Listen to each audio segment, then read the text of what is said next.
오늘 받을 말씀은 베드로전서 1장 1절에서 2절 말씀입니다. 오늘 본문 말씀 두 번째 본문 말씀은 히브리서 12장 22절에서 24절인데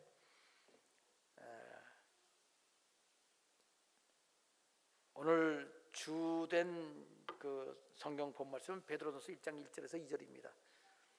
히브리서 12장 22절에서 24절 말씀은 이 두 번째 본문은 이 금주 요절이라고 주보에 나와 있는 요절란에 로마서 5장 2절 말씀과 더불어 베드로전서 1장 1절에서 2절 말씀, 이 성경 본문 말씀을 첫 번째 본문 말씀을 올바로 설명할 때 필요한 말씀이에요. 그래서 오늘 이 주보에 성경 구절 세 구절을 이렇게 기록했습니다. 설교 제목은 우리가 서 있는 영적 위치라고 했습니다. 우리가 이 세상을 살면서 신앙생활을 할 때 우리가 서 있는 영적 위치가 중요하죠. 영적 위치가 어떤 위치인지 아는 것도 중요하죠. 왜 위치가 중요하죠? 사람은 자기가 서 있는 위치에서 이렇게 바라볼 수 있는데 그 어디에 서 있느냐에 따라서 그 소속이 달라지고요. 또 바라보는 그 방향이 달라지고요. 그 사람이 바라는 그 추구하는 원하는 그것이 달라지게 되어 있습니다. 그리고 관점이 달라져요. 그러니까 관점이란 보는 그런 방향을 관점이라고 하는 건데 보는 방향에 따라서 다르게 보이죠. 그렇기 때문에 지금 우리가 서 있는 영적 위치, 우리 서 있다, 영적으로 어느 위치에 서 있느냐, 그 관점, 그리고 그 위치, 그리고 바라보는 그 방향, 그런 것들 따라서 이 신앙 생활이 달라집니다. 하나님을 앙망하는 자를 하나님께서 보호하시고 붙들어 주시고 지키시고 복 주신다고 그랬습니다. 성경에서 앙망한다는 말은 우리말은 참 멋있는데 앙이라는 건 고개를 쳐들고 바라보는 걸 말하는 게 망은 이렇게 바라보는 거지요. 멀리 있는 것을. 앙망 고개를 들어 바라보는 겁니다. 그런데 이 성경에 있는 원어를 보면 그렇게 복잡하고 어려운 말이 아닙니다. 그냥 바라본다는 거예요. 그러나 우리가 실제로 원래는 하나님은 안 보시는데 보이는 모습으로 나타날 때는 사람이 그 하나님의 그 원래의 영광을 그대로 보면 죽을 수도 있다는 얘기예요. 지금 우리가 서 있는 영적 위치가 왜 중요하냐면 하나님을 바라보는 위치냐 아니냐, 이게 중요하다는 그 뜻이 오늘 설교의 핵심입니다. 자, 오늘 설교 본문 말씀을 읽으십시다. 본문 1번만 읽읍시다. 첫 번째 본문. 원래 지금 설교하는 핵심 내용이 베드로전서 1장 1절 2절입니다. 예수 그리스도로부터 함께 읽겠습니다. 시작. 예수 그리스도의 사도 베드로는 본도, 갈라디아, 갑바도기아, 아시아와 비두니아에 흩어진 나그네 곧 하나님 아버지의 미리 아심을 따라 성령이 거룩해 하심으로 순종하고 예수 그리스도의 피뿌림을 얻기 위하여 택하심을 받은 자들에게 편지하노니 은혜와 평강이 너에게 더욱 많을지어다. 아멘. 이게 우리 성경 한글 성경 읽었습니다. 여기서 예수 그리스도의 사도 베드로는, 성경 원어로 보면요, 예수 그리스도가 먼저 나오지 않고요, 베드로는이 먼저 나와요. 베드로는 예수 그리스도의 사도, 그리고 택하신 받은 자들에게 이렇게 나와요. 순서가 지금 2절에 택하신 받은 자는 2절이 나오는데 우리말로 이렇게 자연스럽게 하기 위해서 뒤에 뺐는데, 원래 원어 순서는 베드로는 예수 그리스도의 사도로서 택하심 받은 자들에게, 택하심 받은 누구냐 설명이 나오는 거죠. 본도, 갈라디아, 갑바도기아, 아시아, 비투니아,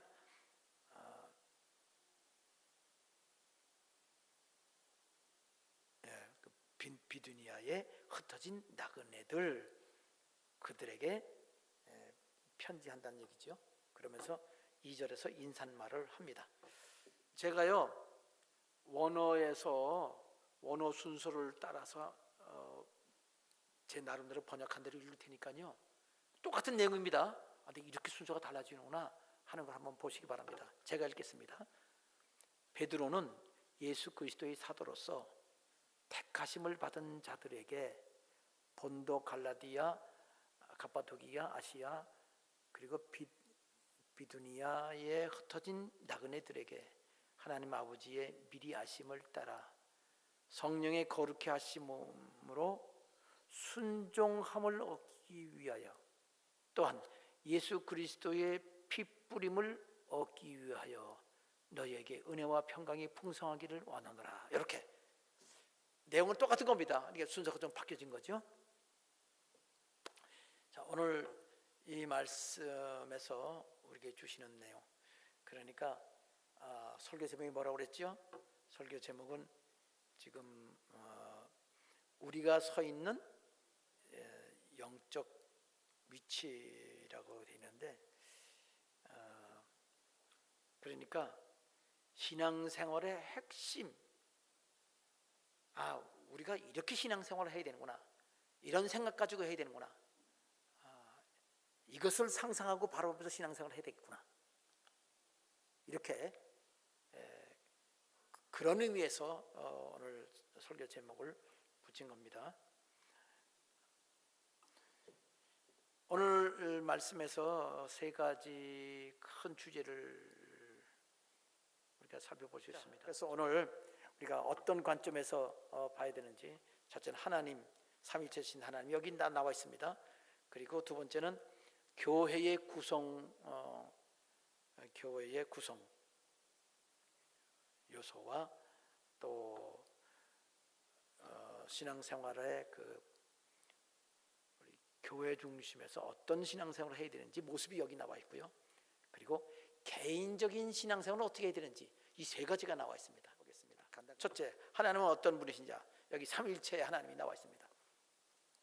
왜 삼위일체를, 여기 이 하나님 아버지와 예수 그리스도와 성령님 안에서 언급이 되어 있는데,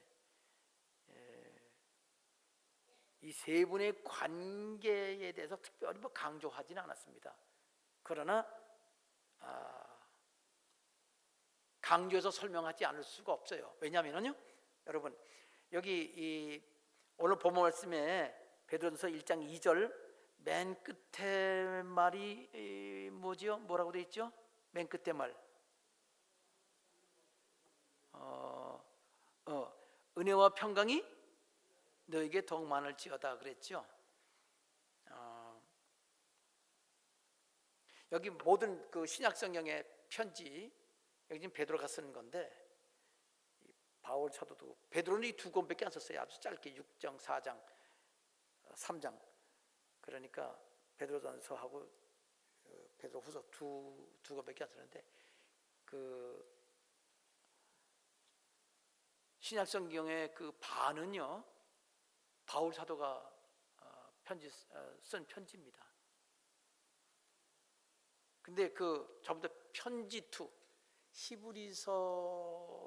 히브리서하고 그 편지 중에서 히브리서 빼놓고는, 히브리서는 누가 썼는지도 그 편지 쓴 저자 이름이 없어요. 그래서 누가 여러 사람들이 얘기가 됩니다. 바울이 썼다, 바나바가 썼다, 아볼로가 썼다, 뭐 그것도 아닌 또 다른 사람이 이렇게 신학자들이 얘기하는데, 그거 빼놓고는 이렇게 그 저자가 다 나와 있습니다. 여기 근데 이렇게 편지 2 보면은 맨 처음에 편지 보내는 사람 이름 나오고 받는 사람 이름이 나와요. 조금 아까도 말했지만 제가 여러분 직접 직역해서 읽어드렸죠. 예수 그리스도의 사도 베드로는 본도 갈라디아 이렇게 나오지 않고 베드로 예수 그리스도의 사도는 택하심 받은 자들에게, 이렇게 그냥 곧바로 보내는 사람, 받는 사람, 편집한 사람, 이렇게 순서로 나와 있어요. 그리고 끝에 가서는 은혜와 평강이 너에게 있을지어다. 여기서는 더욱 많을지어다. 이렇게 되어 있습니다. 은혜와 평강을 항상 얘기하고 있어요. 은혜와 평강이 진짜 하나님께서 주시는 모든 복을 간단히 말하면 은혜와 평강이라고 할 수 있습니다. 구원? 예, 구원도 은혜와 평강입니다. 은혜, 사랑으로 거둬주신 거니까 구원도 은혜죠. 평강, 구원받지 못하면 영원한 지옥 형벌에 가서 영원토록 고난받기 때문에 구원도 평강이고요. 기쁨도 있죠. 여기 은혜라는 말 속에 기쁨이라는 말도 뜻도 포함되어 있습니다. 은혜는 카리스라고 하고요, 헬라어로. 기쁨은 카라라고 그래요. 카리스. 이 어원이 같은 거예요. 그래서 은혜란 말은 기쁨을 주는 것이 되는 거예요. 은혜와 그게 그런 뜻이. 그래서 은혜 속에는 기쁨과 평강이라고 해도 번역해도 될 정도로 그런 의미가 들어 있습니다. 그리고 그 기쁨은 사랑의 기쁨이고요, 사랑하기 때문에 베푸는 그런 것이 바로 은혜입니다. 그러니까 은혜와 평강이 하나님 주시는, 우리에게 주시는 거, 사실 은혜와 평강만 있으면 다 끝난다고 할 수 있어요. 은혜가 있는데 평강이 없다? 하나님 주시는 거 아닙니다. 평강이 있는데 기쁨이 없다? 이거 하나님 주시는 거 아닙니다. 하나님 주시는 은혜는 항상 평강이 같이 따르고요, 하나님 주시는 평안 속에는 기쁨, 은혜, 하나님의 사랑이 거기에 표현되어 있습니다. 제가 은혜라는 말을 할 때 제가 사랑, 기쁨, 은혜 이렇게 얘기했는데 같은 의미가 여기 들어있기 때문에 그렇습니다. 자, 여기 은혜와 평강을, 그런데 편지 2, 신약성경 편지 때 거의 대부분이 하나님 아버지와 예수 그리스도로 말미암아 너에게 은혜와 평강이 넘칠지어다. 하나님과 예수님 얘기만 나와요. 성령님 얘기는 안 나와요, 이 서론에. 그런데 이 베드로 전서에만 여기 하나님 아버지, 성령님, 예수 그리스도 세 하나님의 삼위가 그대로 나와 있습니다. 그래서 삼위일체를 강조하는 거예요. 만일 이 규절이 없으면 성령님이 여기 은혜와 평강은 성령님하고 관계가 없나 보다 이렇게 오해했을지도 모를 정도예요. 그런데 하나님께서는 이렇게 베드로전서의 이 편지글에서 이 한 군데 이렇게 있다. 그러면 다른 데는 왜 많이 빠졌냐? 원래 성령님은요, 겉으로 드러나질 않습니다. 잘 드러나지 않아요. 하나님은 아버지로 나타나십니다. 당신이 설명할 때 아버지로 나타나세요. 우리들에게는, 믿는 사람들에게. 안 믿는 사람에게도 아버지이긴 하지요. 육체를 만드신 분이니까. 예수 그리스도 원래 보이지 않는 하나님, 아버지신 하나님 안에 있던 아드님, 독생자 한 분 아들이 실제로 사람 모습으로 나타나신 분이에요. 하나님 말씀이.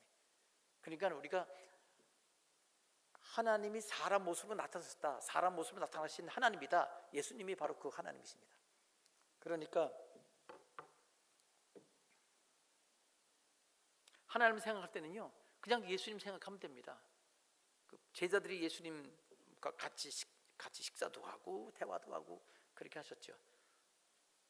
근데 이제 승천하셨습니다. 다시 오실 거예요. 다시 오실 때는 우리 눈으로 볼 수 있죠.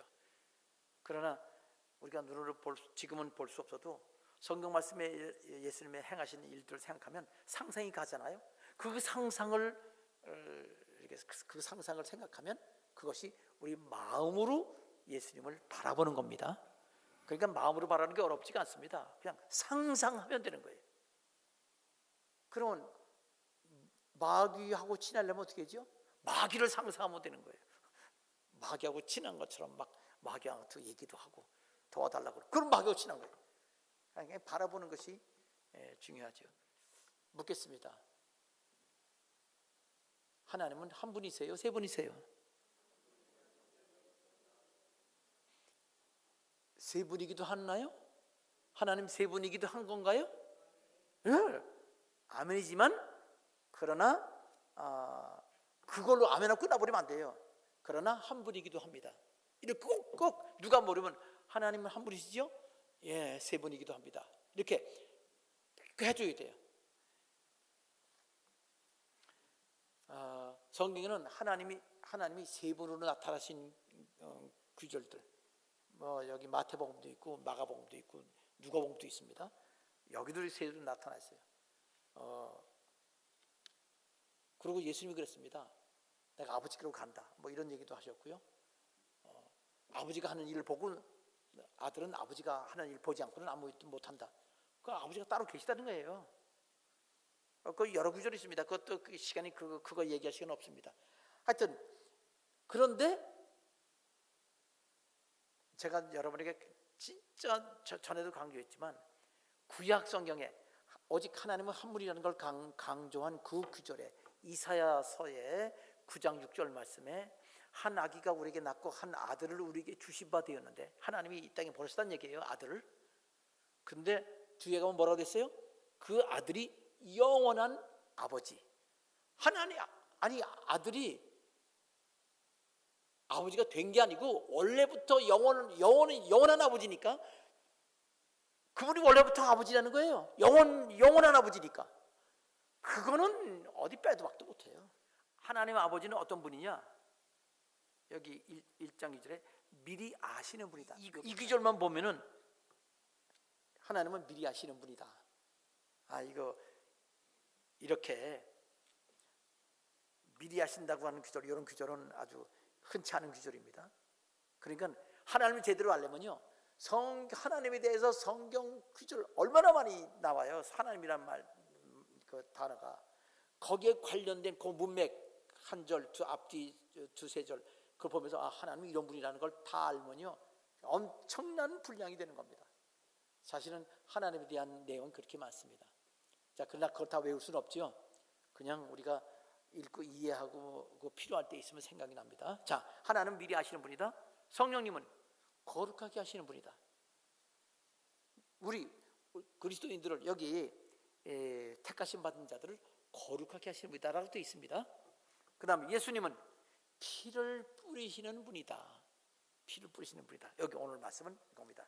자, 지금 여러분 말씀드린 거는 자세한 설명하기보다는 그냥 핵심적인 내용만 넘어갑니다. 자, 말씀드리고 넘어갑니다. 두 번째는 교회의 구성 요소와 교회 그 구성 요소가, 그러니까 우리 성도들이죠, 하는 일이 뭐냐 하는 것을 말씀드립니다. 교회. 자, 여기서 맨 처음에 베드로전서 1장 1절에 예수 그리스도의 사도 베드로라는 말이 나오죠. 베드로는 예수 그리스도의 사도다라고 하는데 여기서 사도라는 말이 나오는데 사도라는 말이 무슨 말이냐? 베드로가 12 사도 중에 한 사람이기도 하지만 열두 제자라고도 부르지요. 그럼 제자와 사도가 같은 말이냐? 달라요. 같은 사람, 열두 제자는 열두 사도예요. 그런데 제자는 뭐냐? 배우는 사람. 옛날에는 옛날에도 학교가 있었습니다. 학교에서 배우지만 학교뿐 아니라 실제로 이게 같이 따라다니면서 그렇게 배우는, 예수님도 제자를 불러다가 같이 다니면서 가르치셨습니다. 실제로. 그래서 제자라는 말 자체가 배우는 자라는 뜻입니다. 원래 원어적으로. 사도는 뭐냐?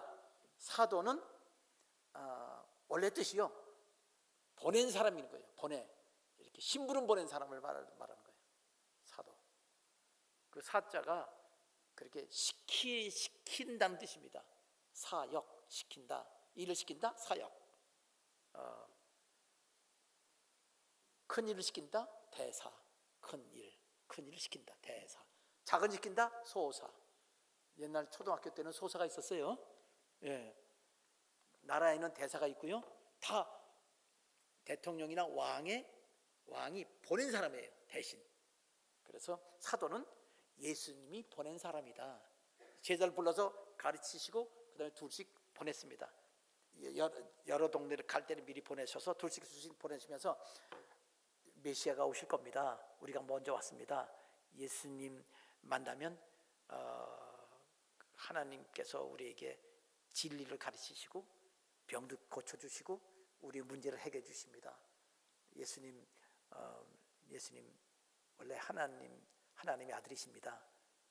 오시겠다는 메시아, 우리 구원하시러 오시는 사명자십니다. 이렇게 미리 전하라고 보냈어요. 보내받은 겁니다.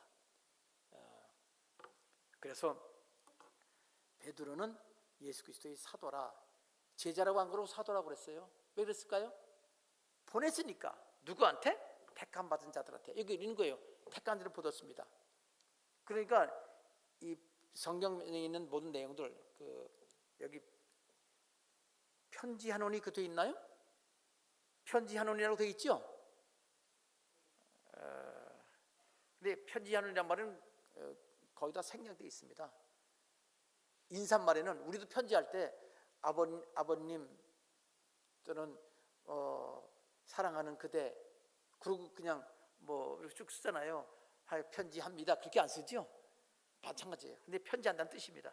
그거는 생략됐는데 우리말에는 그냥 붙였습니다. 택하심 받은 자들에게. 자, 보십시오. 베드로가 택함 받은 자들에게 지금 메시지를 보냅니다. 지금 메시지가 나와 있어요.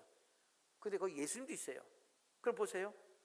예수님께서 제자를 이제 가르치고 보냈어요. 사도예요. 제자가 먼저고 사도가 그다음 사도라는 이름을 받게 된 거죠. 예수님 부르셨습니다. 그다음에 거기 택함 받은 구원받은 사람이 있습니다. 그래서 베드로가 이 택함 받은 구원받은 사람에게 지금 메시지를 보내고 있는 거예요. 교회죠, 그게. 예수님은 교회 머리시고 그다음 베드로는 그 교회를 지도하는 말씀을 전하는 중간 역할을 하는 사람이고요. 그리고 말씀을 받는 택함 받은 사람. 이게 교회의 구성 요소지요.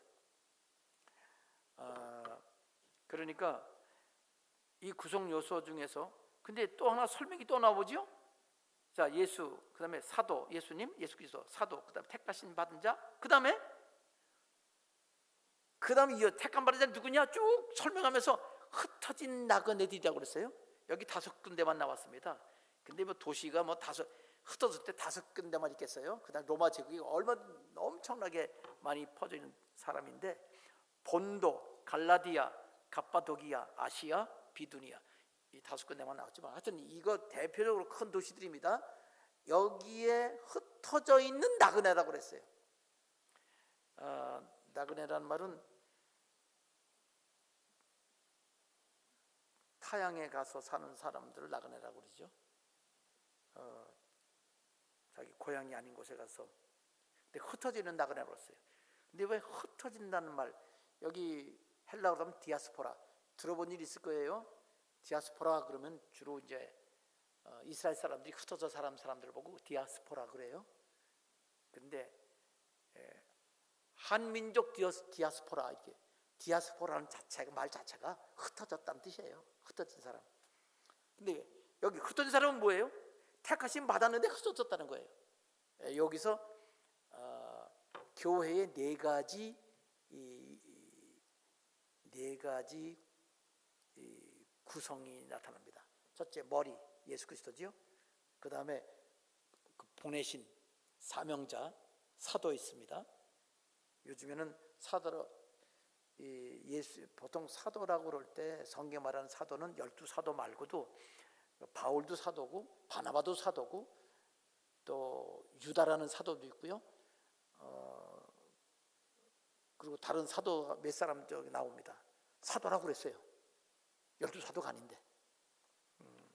그러니까 그 12사도만 사도가 아니다. 하나님께서 직접 보내셔서 교회의 기초를 놓는 사람들이 사도예요. 사도.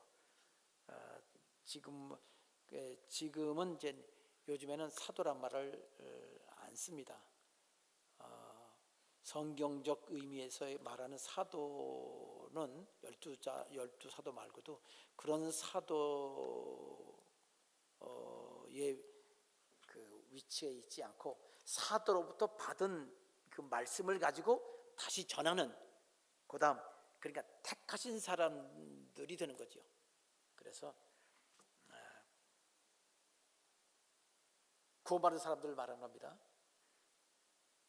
자, 그러니까 사도라는 말은 성경에서 말하는 사도라고 말할 때는 12사도와 그 당시 초대교회 때, 사도시대 교회 때에 하나님께서 특별하게 쓰신 그런 사도적 권위를 가진 사람, 성경을 기록하는 거.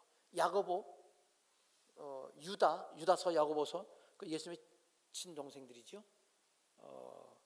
근데 거기서는 성경에는 거기 두 사람은 사도라고 안 부르고요, 장로라고 불렀어요. 장로라고. 그건 주의 종을 부르는 말입니다. 교회 지도자였습니다. 그리고 이제 택하심 받은 자들, 말씀을 받은 자들인데, 흩어진 나그네를 왜 따로 구분하냐면요, 택하심 받은 자들이 흩어져 있잖아요. 그래서 보냈어요. 왜 그러냐면 이 흩어진 사람이라는 것은 간단히 말할게요, 복음 전하기 위해서 흩어진 겁니다. 우리 초대교회 때 예수님 승천하시고 나서 얼마 안 있어서, 몇 년 안 있어서요, 이스라엘 사람들이 예루살렘에서만 모여서 전도하고 교회가 열심히 서로 사랑하고 자기 물건을 자기 거라고 안 그러고 다 나눠 썼어요. 집 있는 사람 팔아가지고 교회에다 바쳐서 다 나눠 쓰고.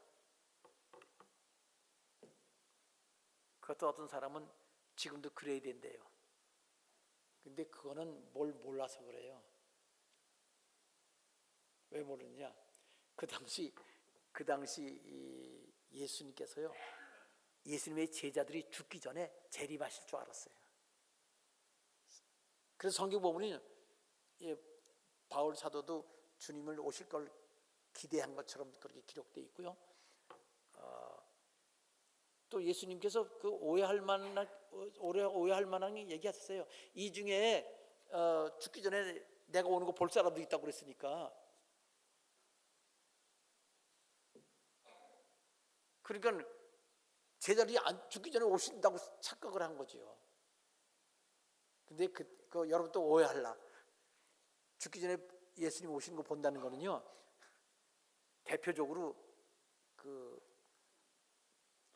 이 사도 요한이죠. 야고보, 요한. 그 요한이요, 예수님이 다시 오시는 걸 계시받는 거예요. 계시로 봤다는 얘기예요. 그걸 오는 거를 본다는 얘기지, 실제로 예수님 재림하는 오는 게 아니고 재림하는 장면의 계시를 받았다, 본다는 뜻인데 착각한 거죠.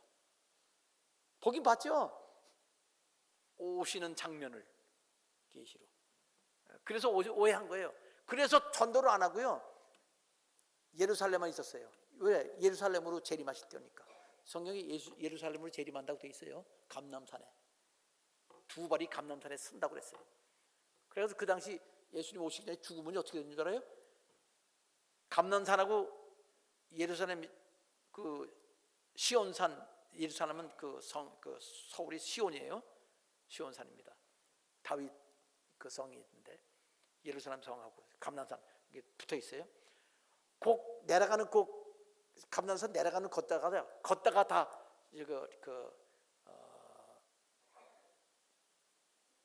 묘실을 만들었어요. 거기다가 다 장례치렀어요. 왜? 예수님 재림하면 같이 들어가려고 예루살렘 속에. 거기서 부활하려고. 지금도 있어요. 가보면 예루살렘 속에 거기 허옇게 써 있어요. 재림을 기다리고 있었던 거예요. 그래서 예루살렘에 있었어요. 근데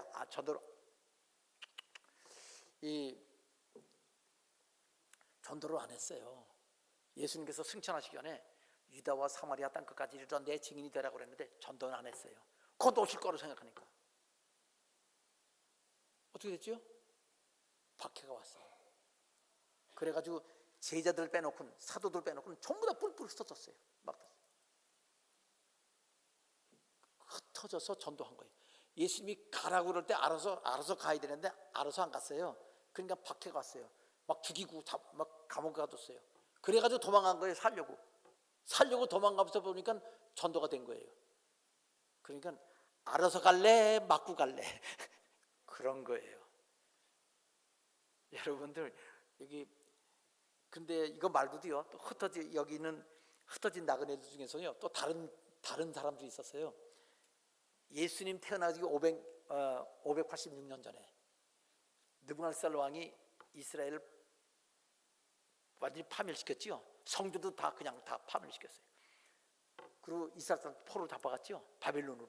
지금 바벨론이 이라크예요. 잡혀갔습니다. 그리고 또 종으로 막 팔아먹었어요.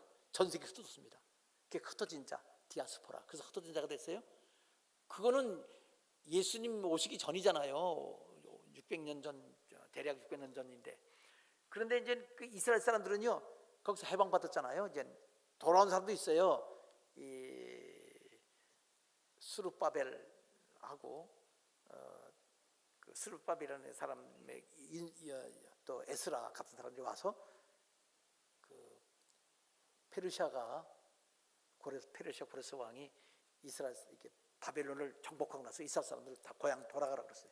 돌아갈 사람들은 안 돌아오는 사람이 있어요. 그냥 흩어져. 왜냐면 거기서 결혼해가지고 거기서 애 낳고 거기서 살고 있었으니까 거기가 그냥 터가 된 거예요. 그래서 흩어진 사람들이 엄청 많아요. 그러면 그 사람들도 흩어진 나그네냐? 그 흩어진 사람들이 이제 자유의 몸이 됐으니까 1년에 한 번씩 와가지고 예루살렘에서 예배를 드려요. 그러다가 예수 믿게 됐어요. 오순절 날에 막 방언하는 거 보고서 우리 동네 말하는 사람이 있네. 우리 동네에 온 사람이 우리밖에 없는데 이 사람들은 어떻게 우리 말을 해? 그래서 놀랬잖아요. 그 사람들이 그때 예수 믿고 다시 흩어져 갔어요. 그것도 흩어진 사람이에요. 자, 예수 믿고 흩어진 사람이 있어요. 전도 안에서. 구약시대 때는 어땠죠? 하나님 믿는다고 그러면서 우상숭배 같이 해가지고 하나님 징계를 받아서 전쟁 나가지고 다 포로 잡혀가서 흩어졌어요. 그런데 그 사람들이 와가지고 예수를 믿게 돼서 다시 가서 거기서 복음을 전하게 됐죠. 예, 그렇게 흩어진 자들입니다. 그러니까 흩어진 자들은 뭐예요? 택하심 받은 사람들이에요. 원래 구원받은 사람들인데 잡혀서 흩어졌거나 아니면 피해가면서 죽이려고 하니까 핍박이 와서 박해로 와서 그 바울 사도가 원래 예수 믿기 전에 사울이었을 때 죽이려고 했잖아요. 그러다가 자기가 복음 전하는 사람도 있지만 가서 복음을 이게 잡혀가든가 피해서 도망가든가 간 거는 결국은 복음 전하는 일을 하라고 하나님이 그렇게 하신 겁니다. 그래서 결국 뭐냐? 하나님은 우리에게 예수 그리스도 우리에게 말씀을 가르치시고 제자 삼으셨어요. 그리고 믿는 사람입니다. 그 다음에 보내시는 거예요. 실제로 외국 나가기도 해요. 아니면 이사 가기도 해요. 아니면 할 수 없이 그냥 또 시골로 내려가기도 해요. 다 망해버리고 그 모든 일을 믿는 사람이면 돈이 있어서 가건 없어서 가건 원해서 가건 억지 할 수 없이 가건 그 모든 것은 거기에 믿는 사람에게는 하나님의 뜻이 있는 걸 아시길 바랍니다. 이게 교회의 뜻이에요. 결국은요, 하나님 제일 원하시는 거는요, 왜 살아요? 영광 위에서. 하나님 뭘 제일 기뻐하세요? 어떤 게 큰 영광이에요? 영혼 구원하는 일에 이게 제일 귀중하게 여기십니다. 물론 영혼 구원한다는 일은 전도하는 것 말고도 또 이렇게 차량 봉사도 하고 안내 봉사 다 그것도 영혼 구원하는 일에 관계되는 거니까 그 중에 제일 귀한 것은 복음 전하는 것이다 라는 거. 그것을 이 교회의 원리를 오늘 이 말씀에서 이거 완전 전제되어 있는 거예요. 이 안에 이미 그 전제하고 이 말씀인데 이게 진짜 교회가 완전히 들어있네, 그죠? 네, 그래서 내가 교회고 내가 예수님이 우리의 신앙생활에 본이 되시는 분이 되는 겁니다. 그래서 말씀을 배웠으면 이제는 내가 무슨 일을 하는 것이 사명인가. 우리가 나는 사도다 이렇게 말을 하면 안 돼요. 하지만 사도에게를 통해서 내가 사명받았다, 사명자다. 그래서 명자 빼고 사자다 그러세요. 사도, 우리는 사명자다라는 거. 그래서 하나님이 어디에 있든지 나는 택하심 받은 자면서 동시에 흩어진 자로서 복음 전하는 자로서 사명을 산다는 것을 오늘 말씀을 통해서 받으시길 바랍니다. 자, 세 번째 교훈은요, 개인적인 신앙생활의 원리가 나와 있습니다. 그러니까 우리가 교회 소속된 사람이라는 관점, 우리가 서 있는 자리는 바로 교회라고 하는 자리입니다. 우리가 앉아 있나요? 서 있지 않고 앉아 있네요. 예, 우리가 있는 자리입니다.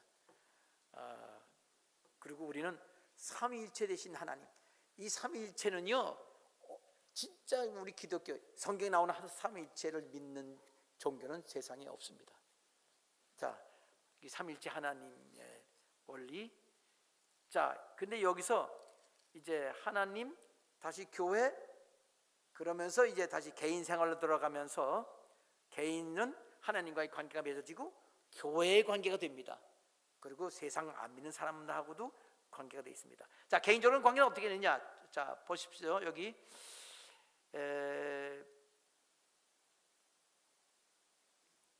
우리는 어떻게 신앙생활을 해야 되느냐? 그 신앙생활의 개인적인 원리입니다. 베드로전서 1장 2절에 있어요. 1장 2절 어떻게 됐죠? 다시 한번 1장 2절 첫 번째 부분 읽읍시다. 시작. 아멘.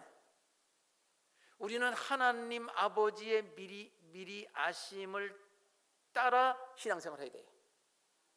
그러니까 삼위일체에 관한 것을 여기서 우리가 하나님 아버지는 미리 아신다. 뭐 하나님뿐 아니라 다 아시지요. 예수님도 아시고 성령님도 다 아시지만 그 미리 아시는 것은 아버지께로 돌려드립니다. 아버지의 일이라고 그렇게 하세요. 예수님이 하셔도 아버지께서 하시니까 나도 하신다 그렇게 얘기하는 거예요. 성령님이 다 아세요? 성령님 다 아시죠. 성령이 가르쳐줘서도 예수님 말씀하셨습니다. 성령이 오셔서 진리를 가르칠 텐데 내 것을 가지고 내 영광을 위해서 성령께서 역사하시고 나를 증거한다라고 되어 있어요.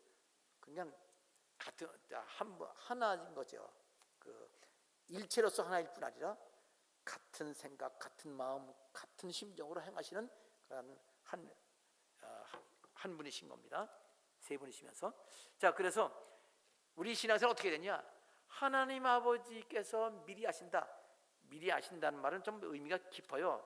깊은데 여기서 뭐 예정론도 갈 수 있지만 여기서 말하는 예정론은 여기 문맥이 없어요. 미리 아신다는 것은요, 보세요. 2절 하나님 아버지의 미리 아심을 따라 그랬어요. 미리 아세요. 여러분, 우리 성경이 말씀하셨습니다. 우리는 내일 일을 알지 못하는도다. 너희는 내일 일을 알지 못하는도다. 너희 생명이 무엇이뇨? 잠시 있다 사라지는 안개와 같다고 그랬어요.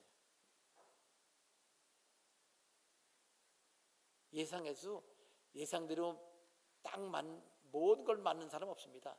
여러분, 자, 그러니까 어떻게 해야 돼요? 미리 하시니까 하나님께 여쭤 물어야 됩니다. 뭘 여쭤 물어야죠? 하나님 뜻이 뭐지요? 우리 다 하신다고 그랬어요? 우리 필요한 것도 하세요. 아픈 사람은 건강한 거 필요한 거 하세요. 다 하신다고 그랬어요. 마태복음 6장 32절 33절만 말씀드릴게요.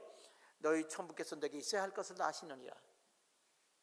그러므로 무엇을 먹을까 마실까 입을까 염려하지 말고 먼저 그의 나라와 그 의를 구하라. 구하라는 건 뭐예요? 먼저 그의 나라와 그의 의를 찾으라는 거예요. 원래 구하란 말은 그것 때문에 찾으라는 말입니다. 원래 뜻은 찾으라는데 구하라고 그렇게 썼어요. 성경 이렇게 번역됐습니다. 7장 6절 말씀 7절 말씀 보면은 구하라 찾으라 두리란 말이 나오잖아요. 근데 먼저 그의 나라와 그 의를 찾으라고 해야 돼. 번역을 제대로 하면. 근데 찾으려면 있는 건 찾으면 돼. 없는 거는 구해야 되는 거예요. 그래서 찾는 걸 구한다고 써도 돼요. 지금 내가 안 가졌기 때문에 찾는 거 어디는 있어. 여기 아무도 없어. 그럼 구해야죠. 하나님이 주세요. 그래야죠. 자, 그렇게. 그래서 미리 아시기 때문에 그러면 하나님의 나라를 구하고 찾아야 돼. 하나님 나라가 뭐죠? 하나님 명령이 뭐죠? 이것자는 거예요. 하나님 나라. 하나님 나라는 하나님이 다스리는 나라이기 때문에 하나님이 왕이세요. 만왕의 왕. 하나님께 하나님 뜻이 뭔가를 물어야 되는 거예요. 그 다음에 그의 의를 구하라. 그 의는 하나님을 기준으로 삼을 때 하나님을 기준으로 모든 걸 분별할 때 그걸 의라고 불러요. 예, 하나님 기준입니다. 선악간의 기준이고 그 기준을 따라 행하면 의가 되는 거예요. 하나님의 의는 뭐냐면요, 하나님이 원하시는 걸 명령 안에서도요 하나님이 원하시는 뜻이 하나님의 의예요. 모든 것을. 그러니까 하나님 명령하지 않아도 제가 늘 말씀드리죠. 성경에 없는 것도요. 그 성경 없는 걸 그때 바로 이제 하나님께 여쭤보려죠. 다 하시니까 어떡하지요? 알려주십니다. 요한복음 7장 7절에 이렇게 말씀하셨습니다. 사람이 하나님 뜻을 행하려 하면 예수님의 말씀이 하나님 말씀인지 아닌지 안다 그랬어요. 안 알려주셔. 그러면 하나님 진짜 제 생각에는 이거 하나님 기뻐하는 것 같아요. 제가 할게요. 그럼 하면 돼. 그럼 하나님이 도와주세요. 아멘. 괜찮아요. 응답 안 해서도 응답입니다. 응답은 우리 마음속에 이미 와 있는 거예요. 순종하려고만 하면 그냥 알아진다. 교회는요 영적 권위의 나라입니다. 자, 두 번째는요 여기 그럼 알았어요. 아는데 가장 중요한 그 아는 것 중에서 가장 중요한 하나만 따지려면 뭐냐면요 그 다음에요 1장 2절 아버지의 미리 하심을 따라 뭐라고 되어 있습니까? 성령의 거룩해 하심으로 성령의 거룩해 하심을 따라 신앙생활 해야 돼. 결국은 뭐냐? 여러분 하나님 보시기에 하나님의 거룩함이라는 죄와는 상관이 없는 상태, 그걸 거룩함이라고 하는데 그 성령 하나님께서 우리 가운데 마음속에 오셔서 우리 생각과 마음을 하나님 거룩하게 해주신다는 얘기예요. 하나님 직접 하나님께서 그렇게 해서. 근데 거룩하게 하려면 어떻게 돼요? 사람은 원래 거룩하지가 않아요. 태어날 때부터 성령님께서 거룩하게 해주실 때만 거룩하고 성령이 거룩하게 해주시는 부분만큼만 거룩하고 성령 의지하는 계속 의지해야 되는 거예요. 그래도 예수님 사람은 결국은 이 세상을 100% 거룩하게 예수님과 100% 똑같이 될 수 없어요. 항상 99점 100점은 못 넘어. 그렇게 되어 있습니다. 자, 그럼 어떻게 해요? 거룩하게 돼야 거룩하게 하심으로 뭐라고 되어 있습니까? 그 다음에 순종함을 얻기 위해서 그러고 있죠. 예. 여러분 순종이라는 건 하나님의 명령에 따르는 거죠. 이미 여쭤물었어요. 미리 알아요. 이미 아는 것뿐 아니라 알려주셨어. 그럼 성경 보면 명령이 있어요. 근데 순종해야 되는데 물어봅시다. 하나님 말씀대로 순종 100% 돼야 안 돼요? 되는 사람이 많아. 대답 안 하는 사람 보니까. 물어보겠어요. 하나님 말씀 명령에 100% 순종하고 있어요? 못하고 있어요? 아, 좀 들었네. 못하는 게 정상이다, 평범한 거다? 정상은 아니에요. 평범한 거예요. 원래 그래. 근데 정상은 아니야. 왜? 우리가 이미 망가진, 아담 하와 때부터 망가진 상태거든요. 우리는 망가진 상태로 태어난 거예요. 고장난 상태로. 그래서 순종이 안 돼요. 그럼 어떻게 돼? 원래 하나님 원래 거룩함의 원래 상태, 에덴 동산 죄짓기 이전 상태 돌아가려면 가능해요? 가능해요. 성령님께서 그렇게 해주신대. 그러면 어떻게 돼요? 우리가 죄질 때 여러분 몸이 먼저 죄를 져요? 생각이 먼저 죄를 져요? 생각이 먼저 죄를 져요. 아이 목사님 나는요 그냥 나는 생각도 안 했는데 몸이 벌써 죄를 짓더라고요. 그거는요 죄를 너무 많이 져가지고 그게 체질이 돼서 그래. 그 사람은 완전히 귀신 들린 상태야. 쉽게 말하면 그 귀신 들린 상태 조절이 안 돼. 그 사람 알아도 안 되고요. 아예 당연한 걸로 알아. 그 귀신 들린 상태예요 진짜. 아 들렸다는 건 좀 심하다. 귀신에게 강력한 영향을 받은 사람이에요. 잡혀 있는 거죠. 들었다고는 안 하고 잡혔어. 잡아가지고 눈 가리고 마귀가 눈 가리고 일로 와라 그 꿀리다는 거예요. 들지는 않아. 들었으면 완전히 그건 무당이거나 미친거나 한 거죠. 사로잡힌 사람이에요? 그럼 어떻게 돼? 생각이에요. 생각만 그런 없습니까? 여러분 생각으로 죄를 져요? 감정으로 죄를 더 많이 져요? 둘 다 내 감정이 더 많죠? 화날 때 화를 내야 되겠다 하고 화를 내요? 화가 나서 화를 내요? 화가 나서 감정이 더 죄를 만졌어요. 내 마음이 아니거든. 내 감정이. 또 여러분 죄 질 때 계획도 해지요. 계획도 이렇게 그거 우리가 생각과 감정과 우리의 어떤 그 의지 그런 것들이 원래 죄 짓게 돼 있어요. 아니 죄 안 질 수도 있어. 그러니까 우리가 예수도 믿고 우리가 봉사도 하죠. 하나님 위해서 살죠. 근데 죄 안 지는 건 좋은데 죄 지는 게 문제거든요. 그게 없어야 돼요. 죄가. 어떻게 해야 돼요? 그걸 하나님 성령님께 하나님 하실 수 있잖아요. 미리 아실 뿐 아니라 전지전능한 성령님이잖아요. 하나님 내 생각 지금 이 왔어요. 이거 내가 내려놓습니다. 내가 생각 빼놓습니다. 내 생각은 내가 이거 버립니다. 내가 내 생각 머리에서 버립니다. 내 감정 내가 버립니다. 근데 안 버려져, 그죠? 내 생각 옳은 걸 어떻게 버려? 내 감정이 옳은 거 내가 저 패고 싶은데 어떻게 안 패고 살아요? 그러니까 근데 그걸 내려놓는다고 그래야 돼요. 내가 이 왼수를 한번 갚아야 되겠어요. 하나님이 왼수 갚아준다니까 하나님이 갚아주는 거 보겠습니다. 한번 하나님 해보세요. 제가 안 하겠습니다. 그리고 내려놔야 돼. 그러면 거룩해지는 거예요. 의지? 하나님 이렇게 하면 돈 벌 것 같은데요. 아 이거 하나님 안 기뻐하는 이게 도둑질인데 하나님 나 돈이 꼭 필요한데 이건 이 도둑질하는 게 눈에 보이는데요. 내가 안 하겠으니까 하나님 돈 주세요. 그렇게 하면 하나님이 거룩해져서 그때서 그 하나님 말씀 내가 더해주리라.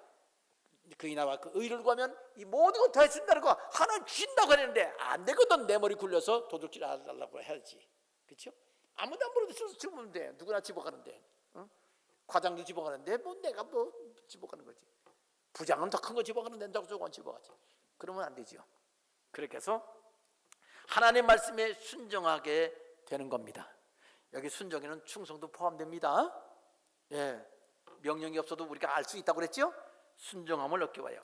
순종하기 위해서 하나님 뜻대로 충성하기 위해서는 늘 하나님 저는 몰라요 알려주세요. 그러면 몰라도 하나님이 되주세요. 성령님이 역사예요. 이거 우리 신앙생활 개인적인 거잖아요. 너무 길어졌습니다. 또 그래도 마지막 하나 더 합시다. 2개 더 해야 되겠네. 그 다음 뭐예요? 예수 그리스도의 피뿌림을 얻기 위하여. 여러분 예수 진실 믿어요 안 믿어요? 예수님 피 언제 뿌리셨죠? 예수님 피 언제 흘리셨죠? 십자가에서 2000년 전. 제가 쉽게 2000년 합시다. 그러면 예수님 피 흘리신 거로 끝났나요? 아니요.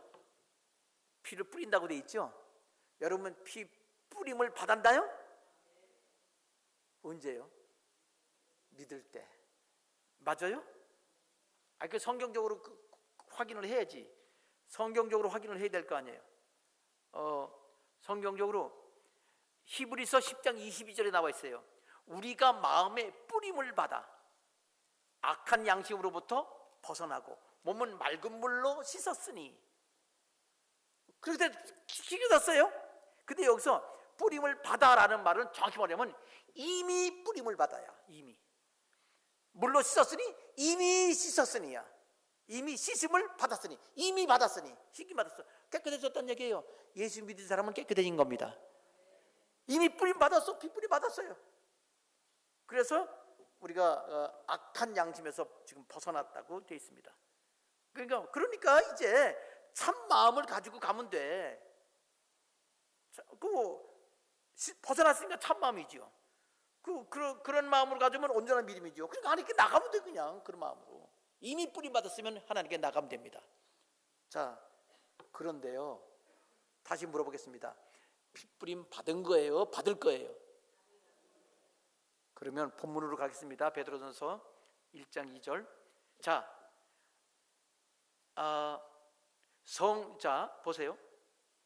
하나님 아버지의 미리 하심을 따라, 그 기준입니다. 성령의 거룩히 하심, 따라서 하면 거룩하게 되는 거예요. 거룩히 하심으로 우리가 순종하게 된다. 순종함을 끝나지 않네. 순종함을 뭐라고 했어요? 얻기 위하여라고 그랬죠? 순종함을 얻기 위하여. 맞아요? 맞아 틀려? 내가 앞을 더 봐야 되네. 아이고. 순종하고네. 본문은 순종하고지요. 원어상에는 순종함을 얻기 위해서 해야 돼요. 순종을 얻기 위해서. 순종함을. 여기 그 다음 예수 그리스도의 피 뿌림을 얻기 위해서 있지요. 이 얻기 위해서가 거기 붙어야 되는 거예요. 공동관계야. 원어상 그렇게 읽어야 돼. 자, 그래서 성령의 거룩히 하심으로 순종함을 얻기 위하여. 자, 그래야 얻어집니다. 천국 가서 이 땅에서 순종하는 거니까. 천국 가면요 그냥 형통이야. 순종은 자동으로 되는 거예요. 얻기 위해서가 필요 없어. 순종함을 얻을 노력을 하는 걸 위해서. 그거는 이 땅에서야. 그 다음에 예수 그리스도의 피 뿌림을 그 다음 얻기 위해서세요. 아니, 피 뿌림을 얻었어요. 얻어야 되는 거예요. 지금 뭐라는 거예요? 얻기 위해서? 그 다음 택하심 받은 자들에게 편지한데, 택하심 받았으면 피 뿌림 받은 거예요? 안 받은 거예요? 그런데 피 뿌림을 얻기 위해서 택하심 받은 자들에게 하는 말입니다. 은혜와 평강이 너에게 더욱 많을지어다. 은혜와 평강이 있어야 피 뿌림을 받는다는 얘기예요. 뭔 얘기야 이게? 피 뿌림 안 받은 것처럼 얘기하잖아요. 그래서 여기서 더 깊은 얘기가 나옵니다. 여러분, 피 뿌림을 먼저, 여기서 말하는 피 뿌림의 첫 번째는요, 우선 구원의 피 뿌림입니다. 뭐라고요? 예, 첫 번째. 이거 피 뿌림이요, 하나가 아니에요. 구원의 피 뿌림이나 거듭남의 피 뿌림이죠. 예수를 진실로. 여러분, 교회 다녀도요 아직 거듭나지 못한 사람 있어요? 이거 아직 2단계 안 된 거예요. 예수님을 나를 위해 십자가 주시고 예수의 용서서 나 예수 믿습니다. 그러면 그때 피 뿌림 받은 거예요. 믿을 때 구원 받았습니다. 그런데 구원의 피 뿌림 말고 또 뭘 보느냐? 그럼 구원의 피 뿌림 받았으면, 아까 피 뿌림 받았을 때 이미 죄악의 양심, 거기서 이미 악한 양심에서 해방받았다고 그랬죠. 그러면 예수 믿어서 피 뿌림 받았으면 그 다음 죄 안 져요? 그러니까 택하심 받은 사람도 또 피 뿌림 받아야 돼. 그거는 구원의 피 뿌림이 아니라 죄 사함의 피 뿌림이에요. 범죄한 죄 사함. 범죄했으면 피 뿌림 받아야지. 근데 만일 범죄를 했는데 회개를 안 해? 여러분, 범죄했는데 회개를 안 해? 안 하면 어떻게 되죠? 요한일서 1장 9절 말씀에 그 2장 8절 9절 10절 말씀 뭐라고 돼 있어요? 죄 없다 하면 진리가 그 속에 있지 않다. 죄를 범하고도 죄 없다 하면 그 사람은 구원받지 못한다 이 말이에요. 그러니까 예수 믿고 난 구원받았습니다 하고 찬송만 부를 게 아니라 난 예수 피로 내 죄 사함 받았습니다 뿐 아니라 어저께 지은 죄 또 회개합니다. 근데 내일 또 죄를 지을 것 같으네. 어저께 지은 죄 내일 또 죄를 짓고 싶어 할 것 같아. 예수님이 용서하시겠어요? 안 하겠어요? 그랬잖아요. 예수님이 하나님 기준이지요. 그리고 기준이면 그대로 살려고 노력해야지요. 그러면 성령의 거룩하시다고 내 마음을 자꾸 이렇게 뽑아내야지요. 내려놔야지요. 그리고 순종해야지요. 근데 순종하는데 천국 갈 때까지 계속 순종이 되는 게 아니고 결국은 또 넘어질 거지요. 안 넘어지려고 해야 돼. 안 넘어지려고 해야 돼. 안 넘어지려고 노력해야죠. 그게 바로 성령님 순종의 성령의 뭐라고 그랬어? 거룩하게 하심으로 그 기도하는 것, 기도의 노력이 필요하잖아요. 기도의 노력을 하면서 하는데 그런데 또 죄를 또 넘어가지요. 예, 넘어가. 죄 짓고 싶어서 또 죄를 져. 용서해줘요, 안 해줘요? 아유, 하나님 기준으로 해서 어긋났습니다. 또 용서해 주세요. 지나는 광고. 그 다음에 이제 또 죄질라 그러면 빼버려야 돼. 잘 빼다가 또 붙어서 안 나가네. 그럼 죄지는 거야 또. 계속 그러고 살아. 내가 너무 어렵게 얘기하나? 늘 하던 얘기 또 하나? 비슷한 것 같죠? 그런데요, 여러분이 이 설교 들어도 또 나가서는 또 내가 이런 죄지다가 죄를 짚어마다가 죽으면 또 지옥 가겠다 이거. 그리고 겁이 나기도 하죠. 여러분, 천국 가는 거는 죄를 안 져서 가나요? 범해도 가나요? 여러분, 불신앙의 죄를 범하면은요 못 가요. 불신앙이. 그런데 불신앙이 뭐예요? 제일 중요한 건 하나님 기준으로 안 삼으면 그거는 회개부터가 안 돼. 죄를 인정해야 돼요. 근데 자꾸 집어는 미안해서 또 회개를 못해. 그죠? 미안해서 맞죠? 회개하면서도 갑자기 또 죄 죽신 마음이 생기기도 하죠. 어떻게? 그렇게 싸우는 거야. 나하고 싸워야 돼 계속. 성령님 나 또 이래요 하고 얘기하는 거야. 내가 원치 않은 더러운 걸 묻을 수 있지만 내가 원해서 막 칠해. 그죠? 누드 칠해고 연지 칠해고 뭐 그죠? 칠해. 시커먼 것도 바르고 그러다 울다 보면 시커멓게 쭉 떨어지기도 하고 그러고 살아 우리는요. 그래야 맨 얼굴 나가면 이상하다고 그래. 병자 같다고 그래요. 그래서 칠해야 돼. 하나님 앞에서는 안 칠해야 되는 건데. 그러니까 죄를 범하는 거죠. 그러니까 기준이 있어요. 그리고 죄를 졌으면 죄를 짓지 않게 노력해야 돼요. 기준이 중요해. 그 다음에 노력해야 되고 범죄했으면 회개해야 돼요. 하나님 대 범죄했습니다. 내일 또 지을 것 같은데요. 지금 또 싫습니다라고 그렇게 괜찮아. 그렇게 해도 돼요. 왜? 우리 양심으로 천국 가는 거 아니에요. 예수님 때문에 천국 가는 거지. 예수님 믿는 거. 회개를 해야 됩니다. 근데 이게 자, 회개를 하는 것은 회개만 한다고 되는 게 아니라 믿어야 돼. 내가 죄 용서받았습니다. 야, 또 죄를 지으려고 그러는데 또 죄를 질 건데 뭐 또 용서받다고 말하기가 너무 미안해. 그죠? 그래도 회개했으면 용서해 주실 거 아니에요. 해준다고 약속하셨으니까 감사합니다.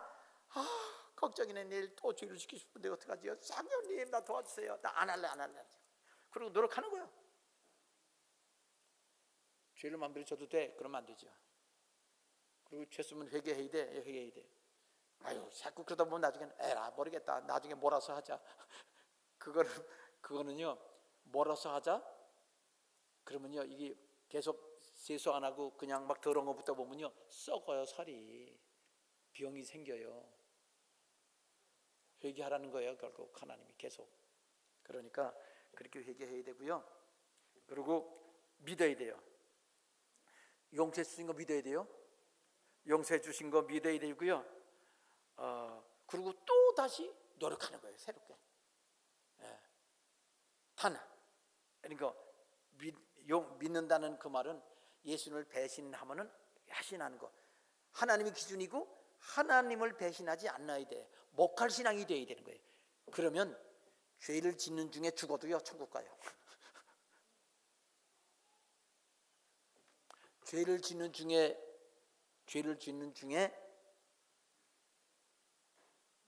좀 말이 좀 심한 것 같은데 죄를 짓는 거는 하나님 뜻대로 순종 안 하는 거지만 그렇다고 나 예수를 진짜 부인하는 것이 아니면요 그 사람은 천국 가요. 그러니까 너무 힘든 거지. 면이 안 서 자신한테도. 내일 또 죄 질 텐데 주님 용서해 주세요 그래. 근데 그렇게 하나님이 사랑이 내 죄보다 내 체면보다 내 뻔뻔함보다 더 커. 왜 아멘 안 하는 거 봐. 아멘 안 하는 거 봐. 쉽게 말하면요 좀 심한 말이지요. 좀 오해하지 마세요. 하나님 앞에서 하나님이 원하시는 대로 뻔뻔해야 돼. 아이 참 너무 늦어서 그런가? 진짜 늦었네. 오늘 할 수 없네. 2시간 걸리네. 자, 핏뿌림이요. 여러분, 그다음 뭐래? 택감 받은 자들에게 편지하노니 은혜와 평강이 너에게 더욱 많을지어다. 은혜와 평강이 많어, 아주 많어. 그럼 예수님 피 뿌릴 필요가 있어요, 없어요? 죄 안 지면 피 뿌릴 필요가 있어요, 없어요? 없어요. 죄 안 지는데 무슨 피를 뿌려? 물론 하나님의 생명의 피 뿌림을 받아야 되겠죠. 자, 근데 생명의 피 그 말은 뭐냐면 다시 의로워졌다는 말하고 똑같은 말이에요. 용서해서 의로웠단 말이나 생명의 피를 받는 말이나 똑같은 말입니다. 그냥 의로워졌습니다, 용서해서 감사합니다 안 하고 예수님의 생명의 피를 뿌려주셔서 감사합니다 똑같은 말이에요. 용서받았으면 생명으로 생명이 계속 공급되니까. 그런데 여러분, 피 뿌림이 하늘나라에서도 피 뿌려 주시나요? 이 땅에서 피 뿌림 받는 건가요? 하늘나라에서 피 뿌리는 건가요? 이제 마지막입니다. 이 마지막입니다. 이게 마지막 때문에 이렇게 길어졌는데, 자 히브리서 12장 24절 말씀 보면요, 제가 읽을게요. 새 언약의 중보자이신 예수와 아벨의 피보다 더 나은 것을 말하는 뿌린 피니라. 여기 히브리서 12장 22절에 너희가 이미 가까이 접근한 곳은 하늘나라다. 여기 이는 더 들었다는 게 아니에요. 우리 지금 이 세상에서 하늘나라를 바라보고 있는 거예요. 근데 그 하늘나라는 뭐냐? 시온산이다, 새 예루살렘이다, 천만 천사가 있다, 하늘에 기록된 장자들의 모임이다, 하늘나라 모임이야. 그리고 예수님이 계시고 그곳에 뿌린 피다. 하늘나라에 피가 뿌려졌다는 얘기예요. 하늘나라에. 이건 예수님이 먼저 최초에 십자가 죽을 때 뿌리셨어요. 그 다음에 사람들에게도, 여기선 지금 우리가 가는 거예요. 피가 뿌려 우리에게 천국 들어갈 때, 피가 천국 들어갈 때 마지막으로 한번 뿌려집니다. 마지막으로 뿌려집니다. 왜? 마지막이면서 영원해. 다시는 죄를 안 짓게 돼요. 이게 비밀입니다. 이거 진짜 마지막 피 뿌림. 마지막 피 뿌림은요 뭐냐? 마지막 피 뿌림은 단 0번, 단 한 번이면서 영원한 피 뿌림이에요. 한 번으로 영원해. 천국 들어갈 때는 그때가 마지막 피 뿌림이에요. 근데 영원한 피 뿌림이야. 그 다음에는 죄를 안 져. 절대 죄를 안 범해. 그러니까 다시는 피 뿌림 필요 없어. 하늘에 들어가는데 무슨 죄를 짓겠어요, 그죠? 맞아요, 틀려요? 그러면요, 자 여기서 뭐가 중요하냐면요, 여러분이 죄를 안 짓고 싶은데 계속 죄를 해요. 하나님께 미안해요, 안 미안해요? 미안하지 않은 사람이 많은가 봐. 미안하지요. 그럼 진짜 노력해도 너무 힘들어. 그래도 회개하지 어떻게 해요? 죄를 안 짓고 살면 참 좋은데, 그죠? 죄를 짓고 싶은 마음이 하나도 안 생기면 너무 좋은데, 천사처럼 되면 안 될까? 근데 그러면 천국 가야 돼. 천국 가면 하나도 죄를 안 져요. 그래서요, 하늘나라 가서 상급 받는 것도 중요하지만 소망이에요. 야, 하늘나라 가면 죄를 안 짓는구나. 그게 우리 소망이에요. 마지막 핏부림 받는 거예요. 우리의 육체까지도, 아니 지금 낙원 말고 부활할 때 우리 육체까지도 핏부림 받아서 우리 육체가 예수님과 똑같은 몸으로 부활하고 똑같은 생명이 들어와. 마지막 핏부림이에요. 부활의 몸이 마지막 핏부림이고, 그때가 영원한 천국입니다.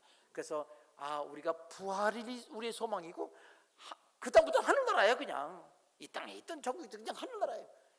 우리가 죄 때문에 고민하는 사람, 실제로 얘기합시다. 하나만 더 얘기할게요. 여러분 주위에 처음 예수 믿다가 안 믿는 사람인데 마음은 착해요. 예수님에 대해서 참 착하고 미안한 마음이 있는 것 같은데 못 나와하는 사람이 있어요. 양심에 꺼려서, 죄를 짓고 있어서, 죄를 지은 죄가 너무 커서, 그리고 그리고 진짜 착해, 열심히 살려고 그러고 죄도 안 지려고 그러고, 근데 과거에 지은 죄 또는 남이 모르는 나만 아는 죄 때문에 하나님께 못 나가는 사람이 있어요. 뭐라고 그러겠어요?